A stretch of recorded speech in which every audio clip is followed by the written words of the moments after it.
Can you see like my legs? Like, can I sit crisscross? No, you're applesauce? not. I mean, you could sit like that. It's not a big deal. I'm Okay. not the police. I don't care. All right.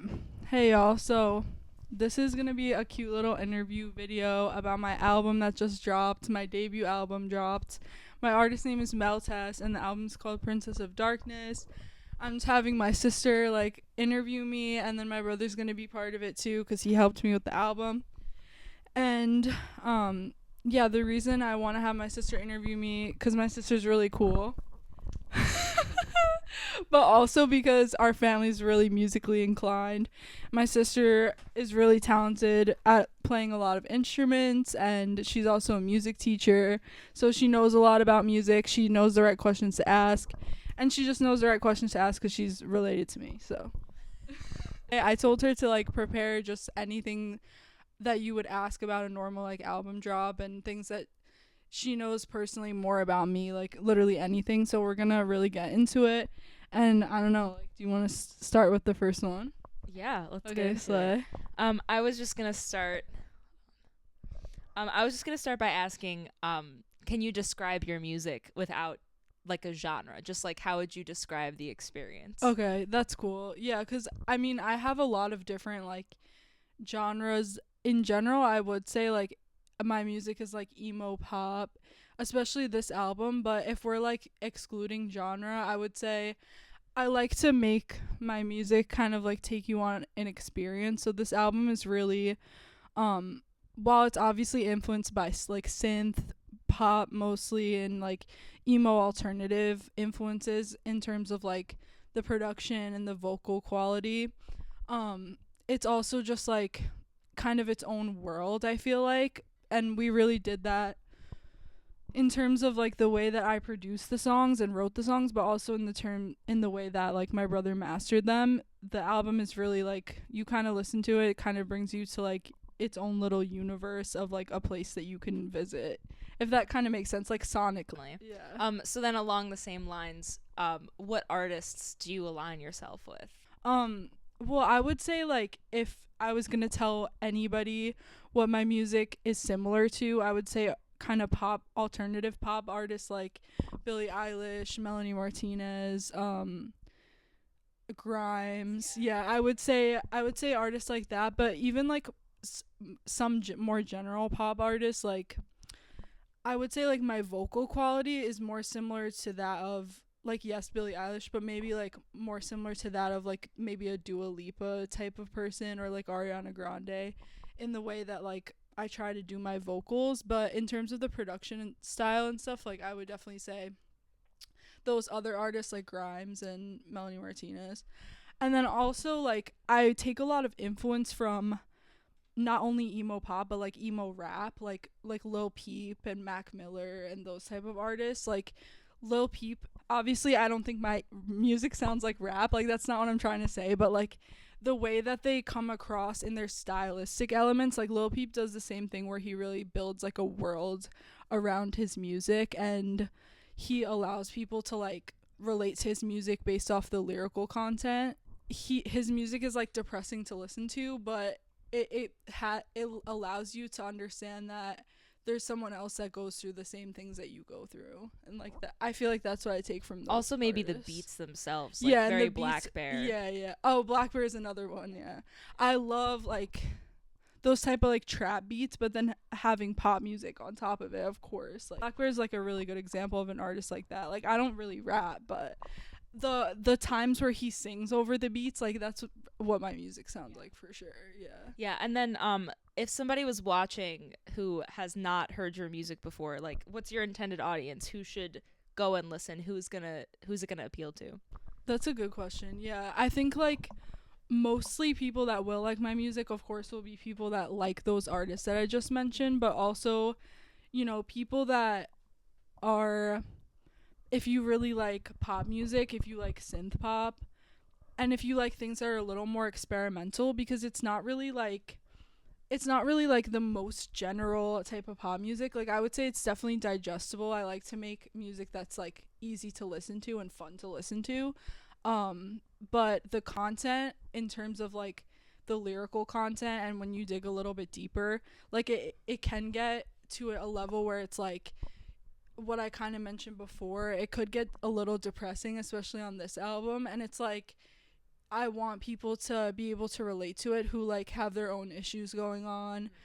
And with this album especially, I really tried to like touch on a lot of different aspects of life, and not just things that I go through, but things that like anyone could really go through, and try to make it so like the audience is really anyone who can relate to those things, and also just like likes the sonic vibe of what's going on. So then Yeah. if somebody had to get the entire palette of the Taste of Mel Tess in 3 songs, what 3 songs should they go listen to? Okay, so in terms of like what I have already released, I would say 3 songs in general, not just from the album, right?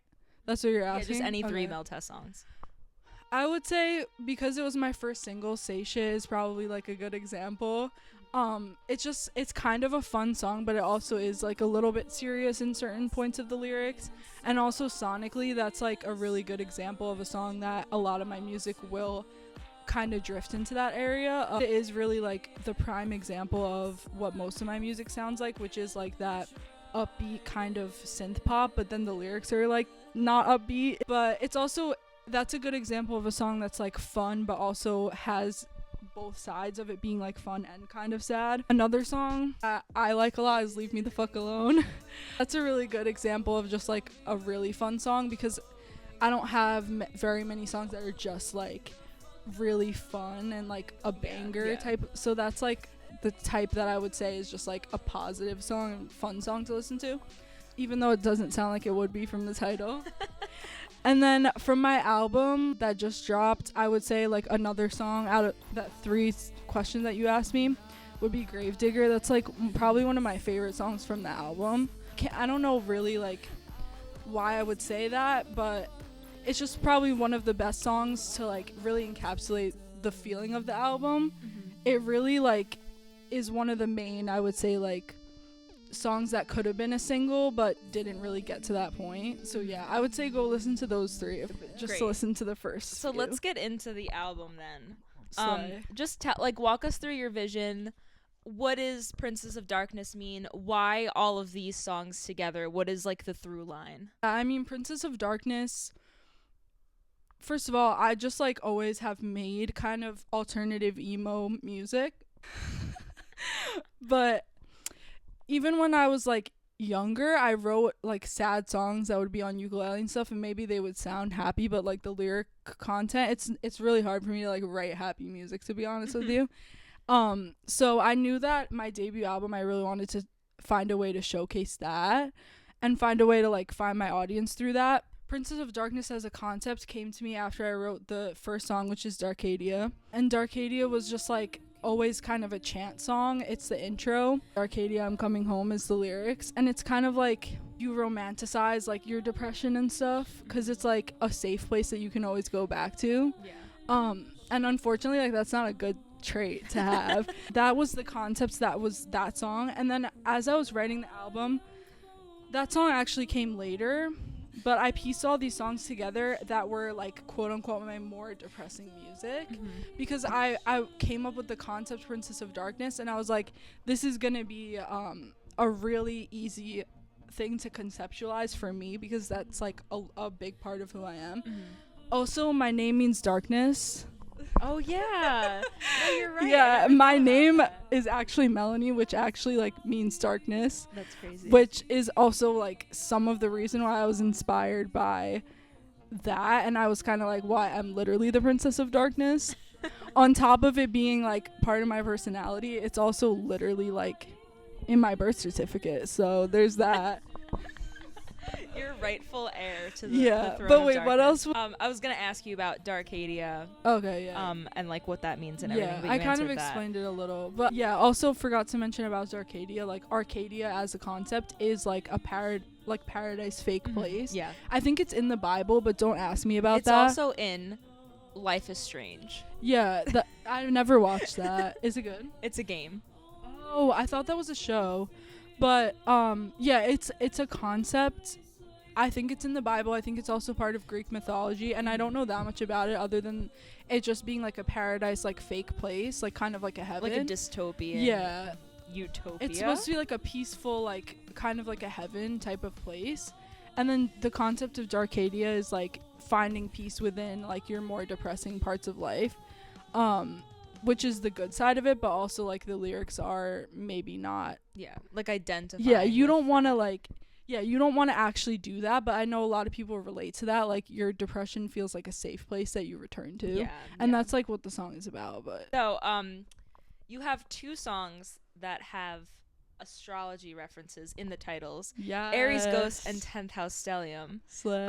So can you just explain what a 10th House Stellium means, maybe? I think we could figure out what Yeah, Aries I will, Ghost means. I will. And then how your beliefs influence your writing and imagery. That's a great question. I literally like didn't even think of that to mention, but yeah, so 10th house stellium, first of all, like let's just start with the fact that our mom like essentially raised us on astrology. Yeah. Like big part of our childhood and everything. Like we know as much as a real astrologer would know at like the age of 5. Yeah. So 10th house stellium, like we don't have to get into like really who this song is about, but it's about it was about a man who had a 10th house stellium, let's be real. Yeah. So what is that? And if you don't know what a 10th house stellium is, like the houses in astrology each represent different things, and 10th house kind of represents like public image, like being seen publicly, and also like work opportunities. And someone that would have a 10th house stellium would be really like obsessed with work, but obsessed with their public image. And this person just happened to be like the worst version of that. Great. Like it's one thing to be people with a 10th house stellium, it's actually a really good thing. Like it's a really positive thing, but like if you take it in a direction where it's like attention seeking, then that's not like dealing with somebody Yeah. with a 10th house Oh, stellium yeah, is yeah. not necessarily a great thing. Yeah. Unless they take it in the right direction, you know, like astrology is all like that. And then Aries ghost is obviously I'm an Aries. Starting shit with Obvi. an Aries woman, don't try to do that. That's some of the lyrics. Ghost is just like, you know, the idea of ghosting someone, but it's also like I'm haunting your life. Like I like stalking people as an Aries, so that's pretty much what that song is about. Yeah, that's fantastic. So, my favorite song off of your album is A Man. Oh yeah, you told me that. Yes, I just think That's it funny. has like awesome momentum throughout the whole song. Like it keeps moving, it keeps developing.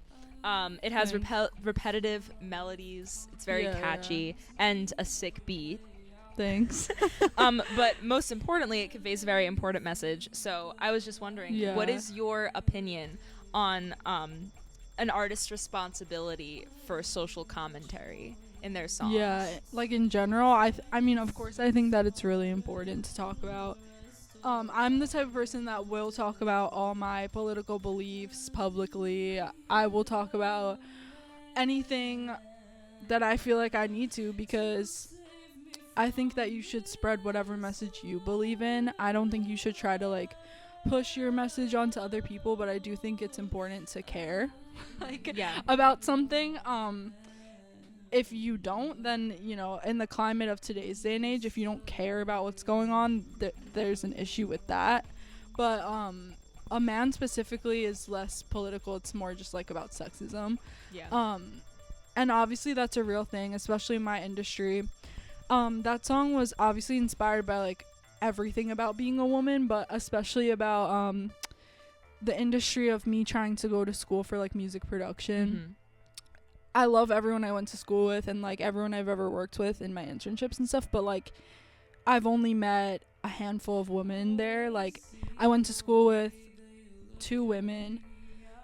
I did an internship where there was 1 other girl. Like it's really an industry that's lacking women, and we say this all the time, and people are like, you know, all over social media it looks like there's a lot of women in the industry, but when you go into a real job or you go to school for this and you really like see it firsthand, it's very different. And I've definitely worked in environments where I felt like I was completely exiled, really, just because of the nature of the person that I am and the fact that I'm a woman essentially. But yeah, that song is funny while also being serious at the same time, and actually really talking about a real issue that I face and that everyone faces in every industry. Like, I'm not the only industry that goes through that, obviously, but there are certain industries that are really lacking women, and like music technology is certainly one of those, and a lot of others that I could list off. But yeah, I think it is really important in general though to talk about like your stance on society as an artist, because that's like half of the battle. Like that's what we talk about, all this stuff in like lyrics and stuff that are real, but then also you have to put it to voice too. Like, don't just put it in your songs, like speak about it. Yeah. Are there any other songs, like Body sticks out to me as one that kind of also has like a similar underlying message? Yeah, I think Body is kind of like maybe about the same things as A Man, but it's also like just about first of all, like body image issues, like eating disorder.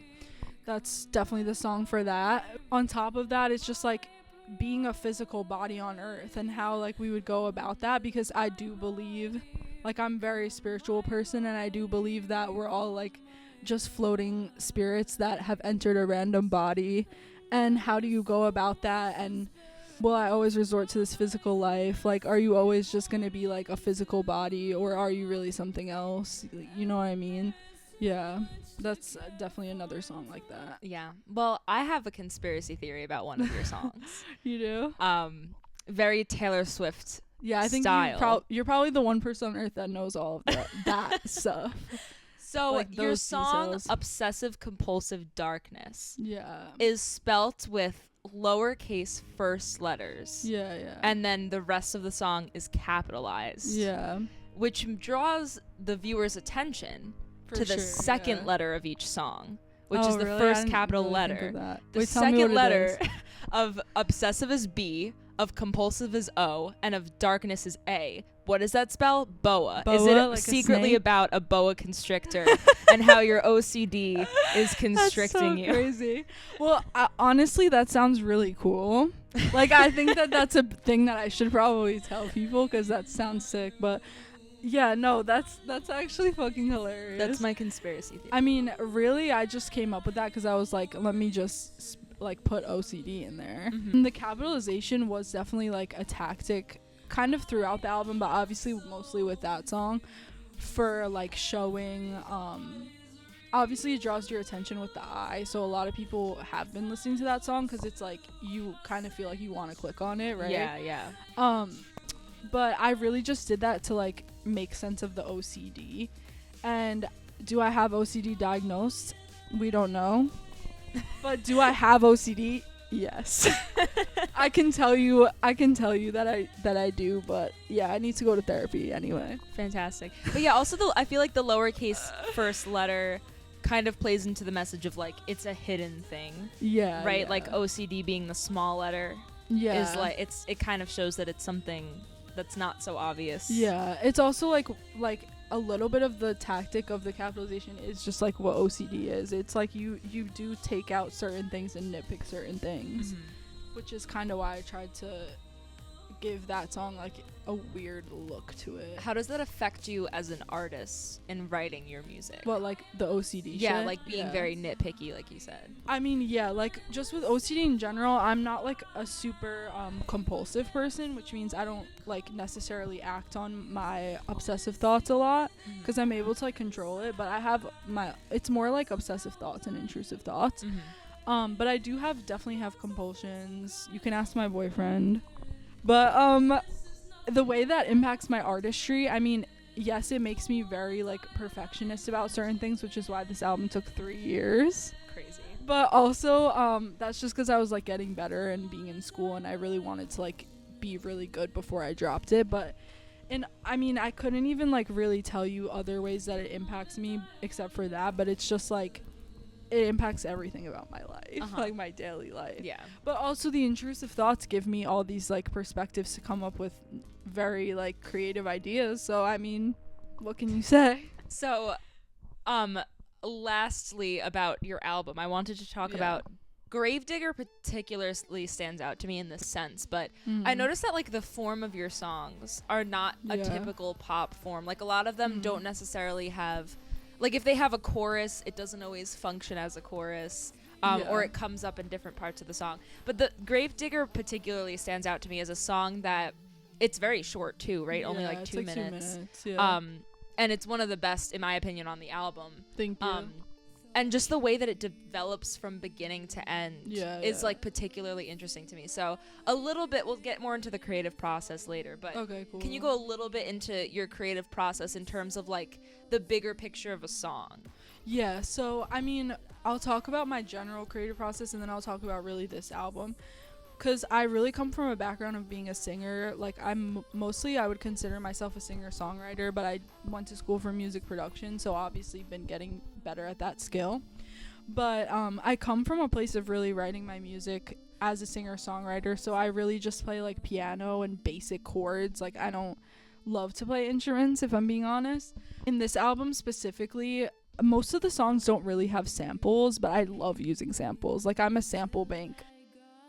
Like I will never like sit here and say that it's wrong. There's some artists that like will say, oh, you're not a producer if you use samples. I'm the opposite of that. I'm like, that's what a producer is. This album doesn't really have a lot of samples. I really tried to like kind of create the sound in every song because I wanted to really like make kind of a universe, like I said before. Gravedigger was one of the songs where I tried to kind of switch up the vibe of how I normally write songs. But for this album, most of the songs were written by like me coming up with synth melodies and then writing lyrics, and the way I write lyrics is just coming up with literally random like blah blah over the melody.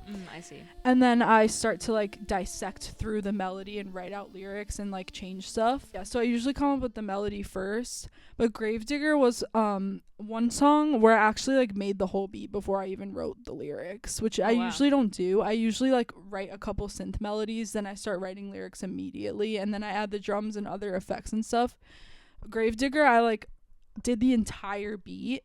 And I was actually making a TikTok where I was like, oh, I'm going to make a beat today and just make a beat.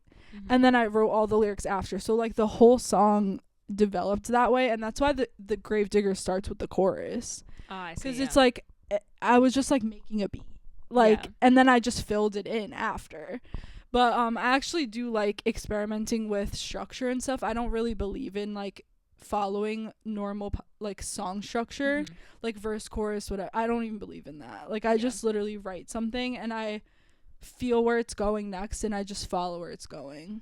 Like that's what I like to do. So you would say most of the time you start with writing the beat and not and then you add a vocal melody and lyrics on top of it. No, for Gravedigger that was like an abnormal thing that I did, but most of the time I've always written like that. Like I start with a chord on the piano what I used to do, but now I'll start with like melody, like synth melodies, but I won't make the entire beat before. I'll usually make a synth melody and follow the structure of the melody and start writing lyrics on it. Gotcha. And like start building the song slowly, and then I add drums and then I add other stuff.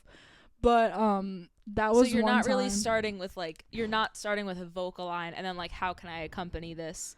You start with a beat and then you like improvise over it. Yeah. Gotcha. But there's been a few times where it depends on the song, but like there's been a few times where I change up the process, but that's like the general process that if I'm just bored, I'll literally sit down at my computer and just come up with synth patch like melodies and then just start writing lyrics over it. And like, gotcha. Yeah, that's how half this album was created. Gotcha. Awesome. Yeah. So you mentioned like that you think of yourself mostly as a singer. Yeah. Can you just describe, because your vocals are very ethereal, you're mostly singing in a very high register, you're not really belting necessarily that much. So like, can you describe your background as a vocalist that led you to that path? True. Yeah, that's a good question. Yeah, and on this album specifically, I definitely don't go crazy with the vocals in terms of like showing out. Like I don't really believe that as a singer you have to constantly show people that you can sing good. Like I think, you know what I mean? Like I think a lot of artists do that and that's great, but also there's a lot of artists on the other side where they like to kind of use their voice more as like a secondary instrument, which is kind of what this album for me does. like, yes, I can sing high notes and belt and stuff, but I don't always want that to be the highlight of the song. And a lot of these songs on this album are meant to be like, the highlight of it is just meant to be like the vibe of it. Yeah. Like, it's not really supposed to show out, but there's definitely songs that I have that are like that. I have an EP that is a 5-song EP I'm going to be doing later this year where the vocals are insanely showing out. And it's just the style of like the songs that I wrote. Yeah. Like the style's a lot different, and that's also the EP I'm going to have you record strings on. So it's like, you know, that makes sense for like the style. As a singer, I've been a singer literally my entire life. Like there's no point in my life where I can't remember like being considering myself to be a singer. Since I could basically speak. Come from a background of doing every type of singing, but I really dislike musical theater. I'm not really like, I did that for a bit, but I'm not really into it. It's not really my vibe, and I'm not really an actress. I also studied like opera for a little bit, so I do have like the vocal qualities still from things like that, which is why my vocals are like soft. And you sang the tenor part in Adolescence. Yeah, for real. Like the high parts. Yeah. I have like those qualities in my voice naturally of my voice being softer and higher and quieter, so those are the things I try to like push the most in my songs. But yeah, this album was not like meant to show off my singing ability. Like it was more for the vibe. Yeah.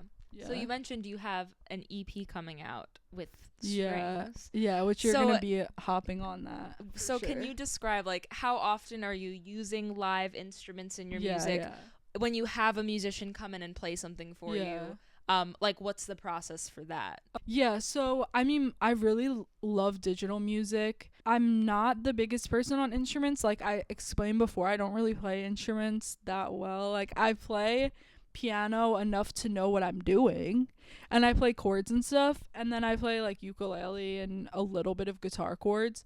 I would like to get better at playing instruments, but it's not like the biggest deal to me. I like to focus more of my like what I want to get better at doing on production and digital stuff, because I like the sound of those things better. But I feel like I pick certain songs and instances where I know what I'm doing of when it would sound better with live instruments. So like I have one song called Ego Death, which is out, and that was my capstone, and we all, me and my brother and you, all worked on that song because y'all be playing instruments better than I do, for real. Out of the live instrument thing, that song is the one that's out that has live instruments on it. The rest of them just are all synths and stuff that I like to play around with, but I know what you and Robert are good at playing and when I want you guys to hop on, based off like the vibe of the song, because Ego Death definitely needed live instruments. And then this upcoming EP, when you hear it, you're gonna be like, yeah, this needs live instruments. The way the songs are written, I used to write a lot of songs like that too before I got into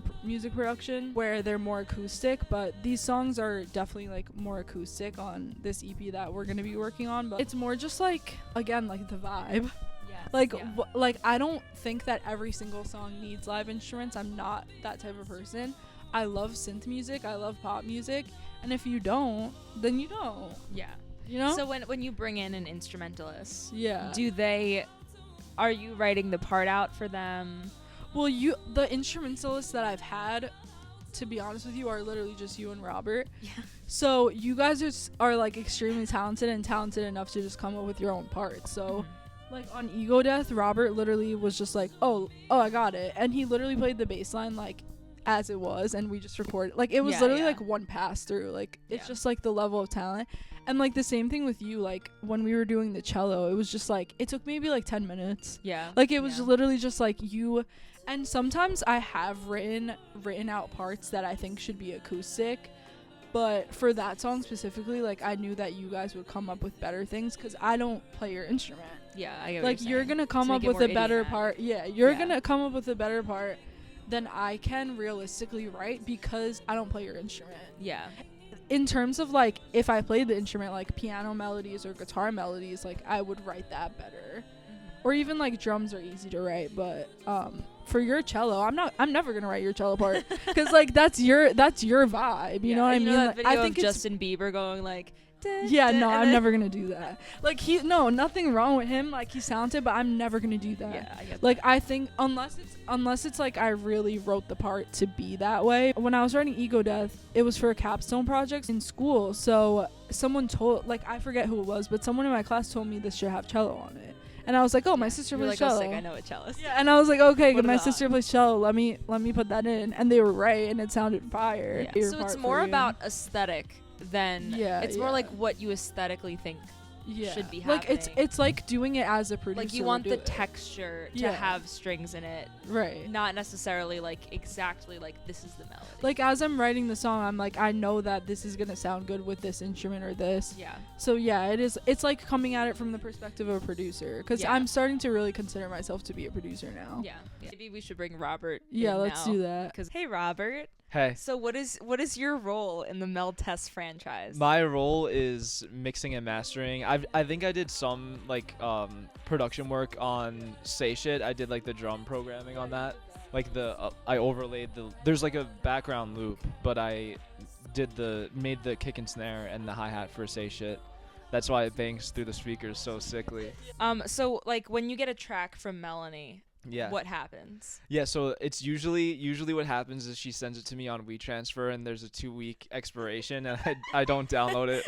I don't download it within the 2 weeks, so then she has to resend it. That's the first step. Gotcha. And then the second It's a step, ritual. yeah. Then the second step is that, so it's usually between like all the songs, especially on this album, are between like 10 and 12 tracks. So really simple. So and that's the first thing I noticed is that there's not like a lot of the tracks that take up a lot of space for traditional pop songs or more like produced out music is like there will be like maybe transitional elements like swells into the next section or something like that.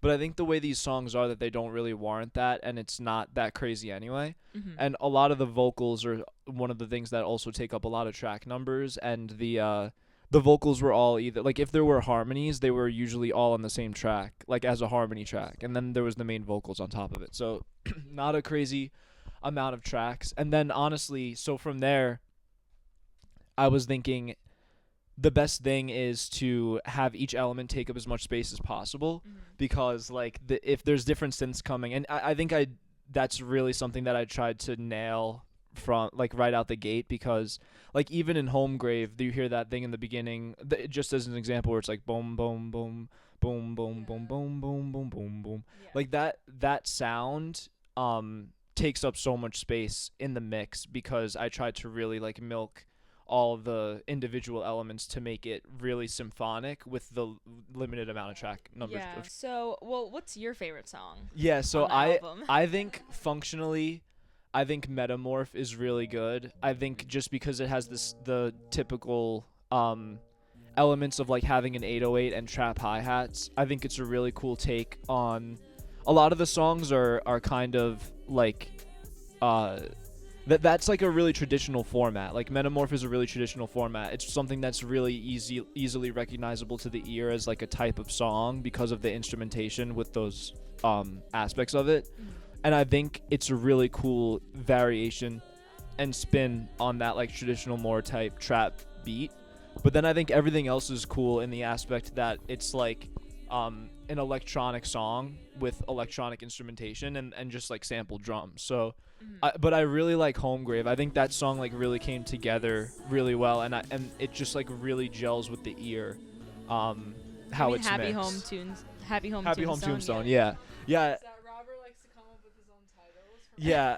Yeah. Oh, really? Like he'll send me it back and it'll be like catchy song, sick Yeah. song. Yeah, in my head it's still like Right. that. And then he'll still say that. Metamorph I really liked, and then I honestly really like every song, and every song kind of serves functionally differently to me, especially depending on how the drums are. So like I kind of think of Eyes, Happy Home Tombstone, Obsessive Compulsive Darkness, all in kind of like one vein of type of song, because it's all basically around the fact that the drums slap really hard as individual samples. Like the drums are like really hard hitting samples, and then the rest of it is like kind of on the crux of that. Yeah. I honestly I think like there's a few moments that I really like. One of them that really sticks out to me is the second verse on Happy Home Tombstone. I think the way just it's like for the lyrics are formatted are so good. Like how it's like just the atmospheric synth in the background, and then each phrase is really really catchy, and the rhyme scheme kind of falls in the same place on every phrase, and then it goes into the chorus where it has like all the like people like humming and mumbling kind of in the background, and it's just like comes together really well. And then I also really like the outro of the whole album with Body. I like how Body's just like, I think the piano and the synth part in the intro and the instrumentation throughout Body is so cool, how it sits over the synth, like the glittery kind of synth in the background. It's like, it sounds like something out of like Kingdom Hearts or something. I think it's so cool. And then when the drums come in, like the cymbal kind of drums, like just really lightly, like not super up in your face drums, and then how it transitions to Aries Ghost from there, I think is like my favorite part of the album. Nice. Yeah. Awesome.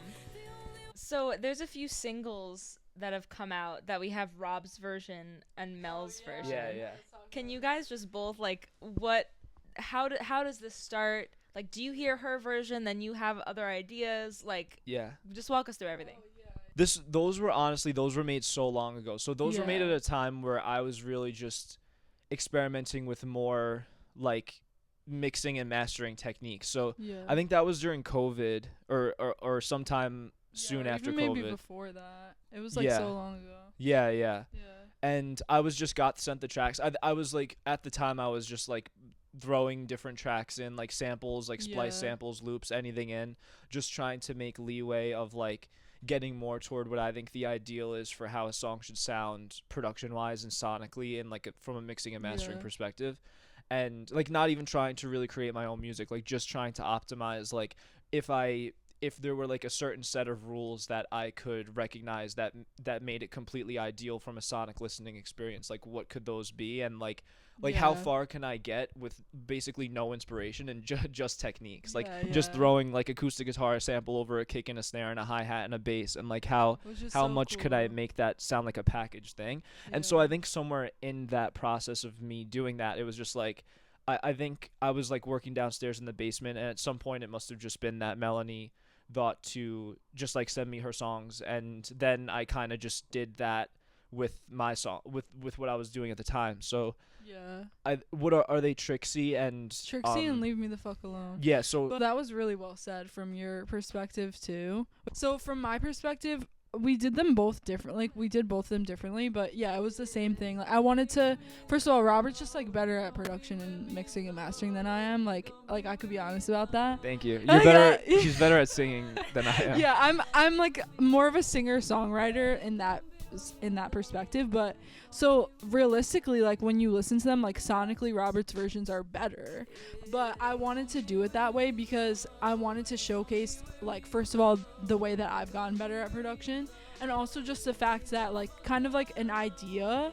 and then what could actually happen with the idea, which is also why my songs are first and Robert's are second, because I wanted to show like the idea and the concept and then how it gets portrayed out. But I thought that was just a cool way to like showcase how we work together. But Leave Me the Fuck Alone, I sent you the stems and you did what you just explained. For Trixie, we re-recorded the vocals together. Yeah, we re-recorded the vocals, and I think I created that synth patch on that. So that's kind of what I want. You recreated the whole production in that song. Yeah, and the drum work. Trixie, Yeah, no, so what I wanted to kind of highlight from that is, in my opinion, that exactly what Melanie explained, like the first song, Melanie's version, is more of like a concept of what the song would be. And then mine is kind of just what I was doing at the time is just like with the least amount of things. So I think the Rob's version of both of those songs are kind of repetitive, very repetitive. And it's because it was kind of just in the moment of me like throwing tracks in, and it just happened to be like Melanie's tracks from that but song. Also you specifically for those two songs, he specifically asked me to send him songs that were repetitive. Yeah, he was like, this is what we're gonna do. He literally was like, give me your most repetitive songs, and this is what we're gonna do. We're just gonna like amp up the production on them. So that was kind of the point of both of those songs. And I also didn't want to release them as just his single version and just mine, because I liked how we both did different it's better things. like that. I think mine's too repetitive, and as yours, unless we like spend more time mixing Yeah, yours. yeah. It from a like professional standpoint, it's kind of like it works really well just like Just with on the top two. of each Yeah, other, yeah. yeah, I agree. Yeah. And also, I didn't want to go back and like have Robert mix my version, because that's what we're doing now. Right. Like now we're doing this system where I've gotten good enough at production that I can just send him my stems and have him mix them.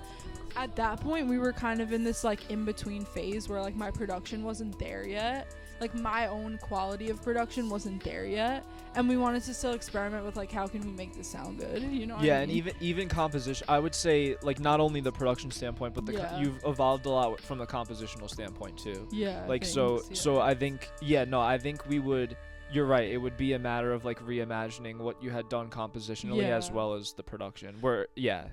Right, and I love those like little EPs, but we'll probably never do them again. Because Yeah. now it's just like we have a Now it's a different process, workflow. yeah. Like it's a different workflow than we used to have. Yeah. Yeah.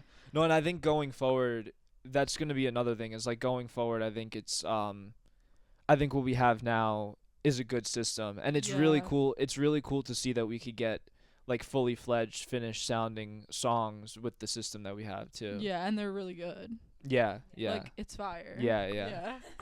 Like, Yeah, no, I like them. especially like I mean, my album wouldn't be like what it is right now without him. So it's really just like the aspect of us doing it together is really beneficial, and we all three of us have never really been like we all collaborate so well now, but we've never been collaborators where we sit in the room together. Like we Yeah. do not sit in the room together, and we have before. Like we did the vocals on Trixie, but I don't think we would ever. We've talked about this more recently because now we're getting better at collaborating. But like we might sit in the room together and write a song, but I don't like that. Yeah. Like I don't like sitting in the room with other people and writing a song. Yeah, no, I get that. I get that. Yeah. I mean, honestly, if we were to do that, I think what it would look like is I would just have input about like the structural components yeah. of the transition, like of the different sections and how it builds and stuff like Yeah. that. But I honestly, the only aspect, I think the only thing that could evolve that would make like a huge difference, I think a lot of it is just subjective differences that make things different rather than better or worse. You know what I mean? Yeah. I think one of the things that I think if every chorus or every part where the song comes to like a climax had a bass section or like a bass part, that would be like another development, and that Yeah, would be my that's only advice. It would just be like, oh, I think this is a climax, like you already like there's obviously drums in all of those parts. Yeah. Like if like in like Happy Home Tombstone, for example, like if that had a bass during the chorus, Yeah. that would just be like my only critique of what can make it better rather than just Yeah. like a lateral difference, Yeah, I like to produce in a way that's really like stripped back. Yeah, Like yeah. I love listening to music like that too. You'll hear songs where there's no one certain instrument that you think should be there. There's none of it. Like I don't do every song with drum, bass, guitar. Like certain songs, I know that you're supposed to like in terms of production rules like have low end in every single song, but you'll listen to some of my songs and you'll be like there's nothing that in here that you would except expect the it to be kick. there. Yeah. That's just like something that I like to do, but it depends on the style of what you like to listen to, cuz I love like pencil beats. Like the artists I listen to are like trap beats and pencil beats, like Mac Miller beats and like Lil Peep beats, you know what I mean? I was also just gonna ask I was gonna ask what your future projects together are, if you have any, and Robert, if you have any individual projects Yeah. that you're working on. Well, I'm obviously like working on the EP we were talking about, which is called Letter from the Dead, by the way. I'll say that. I also already wrote my entire second album, so I'm not going to say the title of it, but he will mix and master all that stuff for me. But what we also have talked about recently, which I said before, that we're going to try to like be in the studio together maybe and like experiment with writing a song together. But now you can go. Yeah, so the deluxe version of the album's will this be out before that? With- The deluxe is coming out June 14th. Yeah, so that has what, three additional songs? Yeah, so it's 3 extra songs that were kind of like songs that I was trying to fit into the album, but they didn't really like fully fit into the original like track list. They fit in the theme, like sonically, and then Yeah. we mix and master them. Yeah, so I'm definitely still just trying to develop like the ideal for what I think like I don't really treat things differently as far as like from production to production, or like there's nothing that I did specifically. Like it's not the 1960s anymore where you're like, oh, like I was going for a different thing here than I was there with the mixing part. It's like very functional. Yeah, like mastering is all like Yeah. pretty much the same for every Yeah, it's song. very Yeah. functional. So but there's other different ways you could do it. So I've been like doing experimenting with different things like that. I think the way that everything's mastered on the version that's currently out is, I mean, it's straight up different than, obviously there's like Yeah. one ideal, and I think, and I've used different techniques to try to get more toward that ideal for the deluxe songs. And then Yeah. it'll be the same thing from the Letter from the Dead EP. Will just kind of be, that'll be the process, is just trying to bridge the gap to the ideal. Yeah. Whether Which you're already yeah. like amazing at anyway. yeah, it sound yeah, no, it's it just definitely sounds good, but experimenting with new techniques and stuff, because I Yeah. feel like you already have reached the point where you want to get as a mastering artist, as a mastering Well, engineer. yeah, I mean, Yeah. there's But you'll always get better and better, obviously. yeah, I think right now everything sounds functional and like professional, but I think there's like even more. The It could ceiling always is get even endless. better You know what and I mean? better. Like Yeah, it's But also this album specifically like was really like two brains for me and him, because he's really like an EDM kind of producer. Like Yeah. I'm not like trying to like categorize you, Yeah. but like the way that you produce a lot of your own beats is very like EDM Yeah. trap, like in terms of Yeah. like the way it's, you know, not like Yeah. the actual songs themselves, but the style of how Yes. you produce. Yeah, You know yeah. what I'm saying? So like this album was very like trappy, and that's also why your mastering was like perfect for it. Not Yeah. that your mastering won't be good for the other stuff too, but like I know Yeah. when we've done acoustic songs before, it's a little bit less like we both don't like acoustic stuff as much. Like I can Yeah. tell that we both don't like acoustic stuff as Yeah. much. Like Yeah. I can tell that it's harder for me to write, it's harder for me to, but it's also harder for like mixing, it's harder for production, but Yeah. it's just a different vibe. Yeah, no, that's part of what I think is so cool about this album, is that it's so cool. I would say that your style of like composition is very like loop driven, and putting in like different Yeah, every every synth patch plays its part, and then they Yeah. kind of layer over each other, and like it builds up like that. And I think and it's very, like you Yeah. said, like stripped down and minimalistic, and I think it's so cool to hear the like to hear all of that with the production on it, because it's Yeah, so for different. sure. It's like kind of like that bedroom producer like compositionally, Yeah. but then the way it's mixed and mastered is like so like aggressive, you know what I mean? I like that a lot. It's Yeah. a really good combination. Yeah, But a and- lot of my music is like that too. So we'll have other projects like that in the future too. Yeah, so For that's how sure. it'll all be coming up. And then yeah, I will at some point in my life release the greatest rap album of all Yeah. time too. That's real? to be determined and yet to come, but Yeah, that's just that's with your own production and stuff. I don't know. That's a Maybe, good question. probably, right? Yeah, maybe. I mean, yeah. yeah, like you're a producer, rapper. Yeah. Now you're a mixing and mastering engineer too. Yeah, yeah. Well, you always been that, but now you're credited as that on Yeah. on streaming services. Yeah. What has the response been since your album's come out? Yeah, that's a good question. So, I'm underground, so like this is like an underground like fun Indie. interview. I'm indie. Y'all can hop on that quick, and then you'll get to say like, oh, I knew this artist when they had like 10 followers.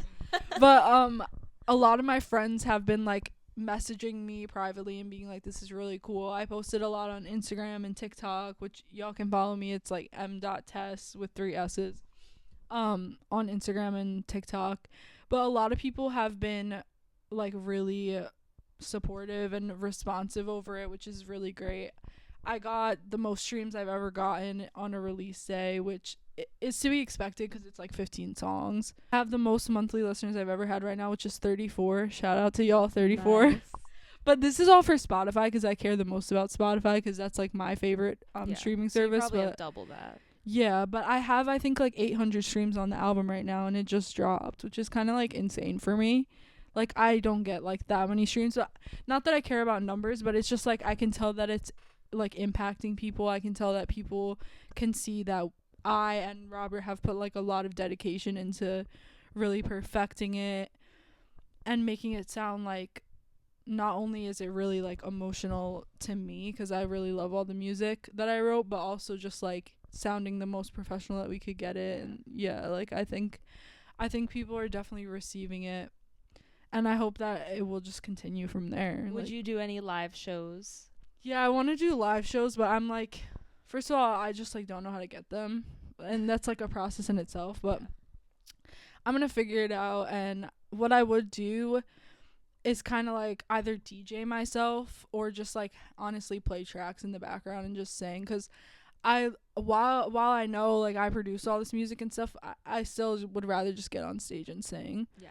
But I definitely am interested in doing live shows. I just have to like figure it out. And I also haven't done live shows for a really long time. Like I used to do a lot of live performance through like school, through all the singing that I did in school and everything, and I haven't in a really long time. But yeah, I want to figure that out and definitely start doing that. And obviously there'll be New York shows because we're like New York based. Awesome. Slay. Any last you have Yeah, a here. list? Yeah, I wanted to say, I don't know if it's showing on camera well, but we all have parts of our socks that are intended to be white, and mine are the whitest, and that means that I'm the most hygienic child too. I don't know if that's true. Yeah, I think it is. And I think that determines it. Well, my You have some areas that are yeah, supposed mine's to be white. I guess mine's supposed to be and white. yours are just intended My to be Hello white. Kitty is supposed Yeah, to be yeah. white, but it's These like are pretty new off-white. too, but yeah. I think I think that's maybe not the best indicator of hygiene, but that's Okay. kind I of feel cool. like we should all look at each other's bathrooms and see who has the cleanest bathroom. No, 'cause definitely then don't I be think don't then I be think I'm inspecting my winning. bathroom for real. Cuz my shower be a bitch to clean. Yeah. But yeah, I'll cut the word bitch. Yeah. Just the word that whole segment. Yeah. But yeah, no, that was a sleigh. This was really fun. I feel like this was a good idea that I came up with for us to do. I think it was fun. Yeah, no, that was really fun. Yeah, and thanks for your good questions, because your questions were fire. Yeah. I really had a fun time talking about it. And Yeah, I I love hope, talking about it. Yeah, 'Cause and you Robert really had- get an opportunity to. yeah, you don't And it's really. something we spent a lot of time doing. So I know, and your answers were really good too. Thank you. Yeah. And also, we're like so underground, so it's like no one else is gonna interview me except for my sister. yeah, yeah. So it's like I think this was a cute idea. I think, and it was like really fun. And Awesome. yeah, slay. Thank you. Peace out, Girl Scout. That should be your thing. You should go peace out, Girl Scout. Dark Sladia. I just say shit to just say shit.